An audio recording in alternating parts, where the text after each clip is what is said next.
the INC has already said that they are doing this rally, surprise rally for Senator Marcoleta, and also to denounce what they call selective justice. Well, if they're talking about selective justice, let us talk about selectivity. Kung ordinaryong mga militant na mga rallyista yan, matagal nang dinisperse kasi walang permit. Sila walang permit pero hindi sila dinidisperse. Binigyan sila ng special dispensation na hindi sila dapat paalisin. Kahit na sila ay nakaabala ng maraming tao.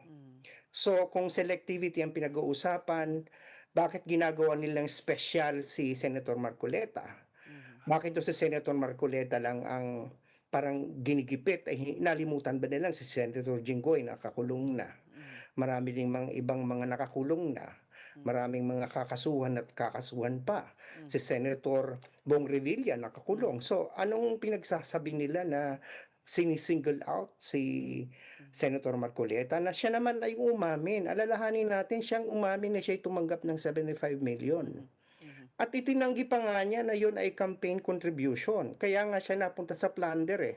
Kasi alam mo sis, pwede naman, bawal sa isang government official ang tumanggap ng pera kahit anong amount. Except if it is a contribution for a campaign. Right. Eh siya ang nagsabi na hindi yan pangampanya eh. Siya mismo nagsabi niya at nag-agree ang COMELEC. So ngayon, hindi niya dineklara sa SALN niya. So ano ngayon? Kasi hindi naman pwede i-declare sa SOSE dahil hindi nga Sa daw SOSE, campaign hindi contribution. rin. Opo. So hindi niya dineklara sa SALN. So therefore, andun yung gift na tinanggap niya na bawal sa isang government official at lagpas ng 50 million. So swak na swak sa plunder.